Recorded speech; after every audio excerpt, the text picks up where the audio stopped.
সমূহ অসমবাসীৰ ৰাইজৰ মনত এটা প্ৰশ্নৰ উত্থাপিত হৈছে, কোনে কাৰ ওচৰত এতিয়া ক্ষমা বিচাৰিব? নলবাৰীত যিটো ঘটনাৰ সংঘটিত হৈ গ'ল, সেই ঘটনাটোৰ বাবে কোনে কাৰ ওচৰত ক্ষমা বিচাৰিব, কোনে কাৰ ওচৰত ক্ষমা নিবিচাৰিলে কৰ্মবিৰতি পালন কৰা হ'ব। পুৱাই আজি নলবাৰীত এক হৃদয় বিদাৰ ঘটনাৰ সংঘটিত হৈছে।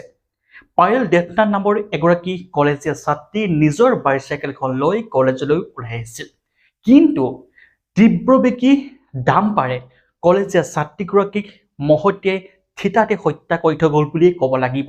যদিও ই এক পথ দুৰ্ঘটনা, কিন্তু আপোনালোকে হয়তো পায়ে দেখিছে যে কিদৰে ডাম্পাৰ চালকসকলে ডাম্পাৰ গাড়ীসমূহ কিদৰে তীব্ৰবেগীত চলায় আৰু যাৰ ফলত ইটোৰ পাছত আন এটা ভয়ংকৰ পথ দুৰ্ঘটনা সংঘটিত হ'বলৈ পায়, যাৰ ফলত মৃত্যু হয় কিছুমান লোকৰ, যি লোকৰ মৃত্যুৰ পাছতে হয়তো আহাকাৰী পৰিস্থিতিৰ সৃষ্টি হ'ব পাৰে।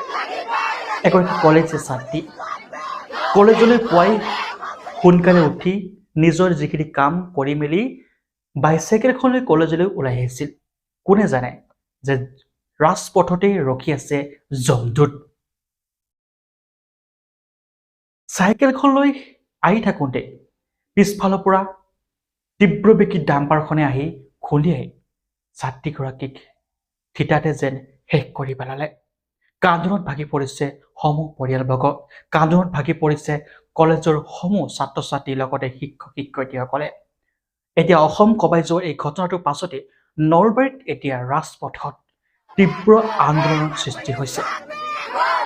ডাম্পাৰ চালকজনে ছাত্ৰীগৰাকীক মহতিয়াই হত্যা কৰি পলায়ন কৰে। এতিয়ালৈকে আৰক্ষীয়ে বিচাৰি পোৱা নাই ডাম্পাৰ চালকজনক। সঁচাকৈ এক হৃদয় বিদাৰ ঘটনা।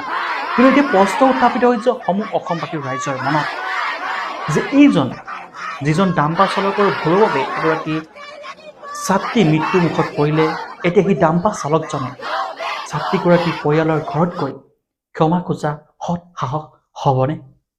এই প্ৰশ্ন এতিয়া উত্থাপিত হৈছে সামাজিক মাধ্যমত। আপোনালোকৰ নিজা নিজা মন্তব্যসমূহ দিবলৈ নাপাহৰিব।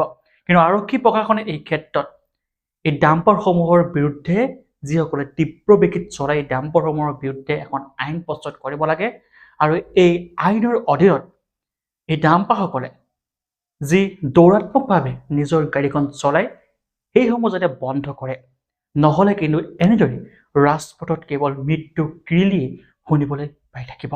যিমান পাৰে সিমান এই ভিডিঅ'টো শ্বেয়াৰ কৰক যাতে এইগৰাকী কলেজীয়া ছাত্ৰীয়ে ন্যায় পায়। সঁচাকৈ এক হৃদয় বিদাৰ ঘটনা। এতিয়া সমূহ অসমবাসীৰ ৰাইজৰ মনত প্ৰশ্ন উত্থাপিত হৈছে যে কোনে কাৰ ওচৰত ক্ষমা বিচাৰিব, কোনে কাৰ ওচৰত ক্ষমা নিবিচাৰিলে কৰ্মবিৰতি পালিব। ডাঙৰ প্ৰশ্ন। আপোনালোকে কি ভাবে কমেণ্ট বক্সত কমেণ্ট কৰি জনাবলৈ নাপাহৰিব। ধন্যবাদ। জয় অসম।